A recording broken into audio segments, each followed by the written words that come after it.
You've probably seen this kind of musical notation.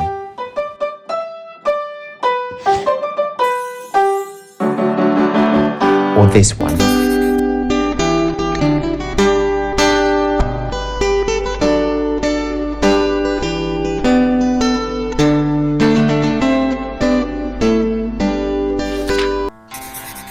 But how about this? This is the musical notation for the qin.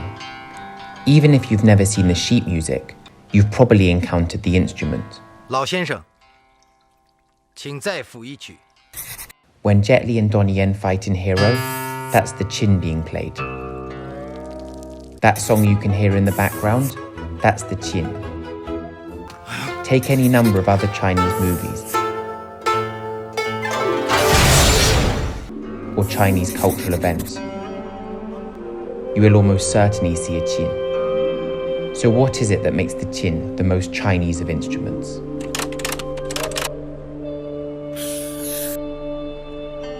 The best of Chinese traditions start with a legend, and so does the qin. When Fu Xi, the legendary Chinese hero, was ruling the country, he observed the appearances of astronomy and geography, things from the surrounding environment and his own body, to make judgments and predictions, and created the 8 trigrams.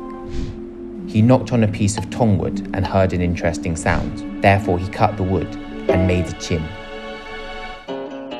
In the thousands of years since, the fingers of Confucius were the most famous to touch the qin.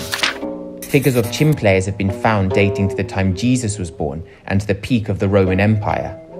And a guqin owned by Emperor Huizong of Song Dynasty sold in 2010 for $22 million, the highest amount ever paid for any Chinese instrument.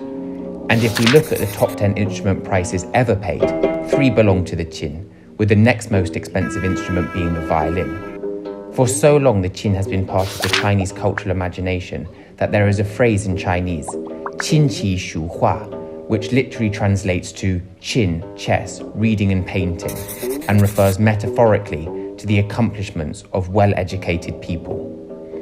And if we look at the qin itself, it does not change significantly in thousands of years.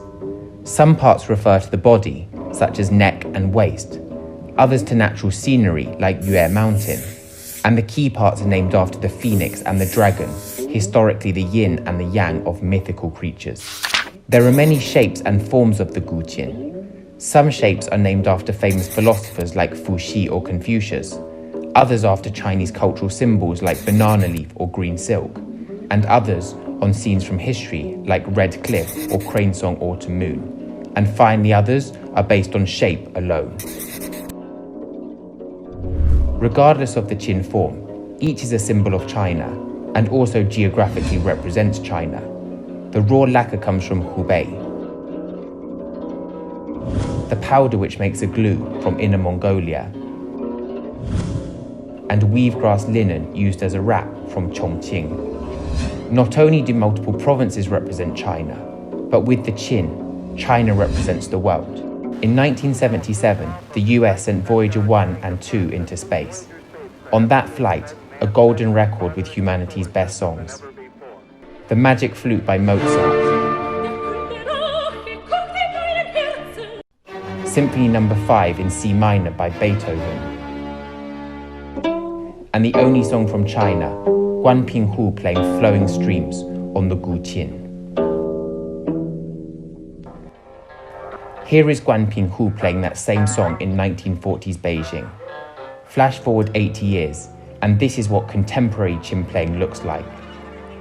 As the qin enters the next stage in its evolution, so it is set to continue its legacy as one of China's most precious cultural items.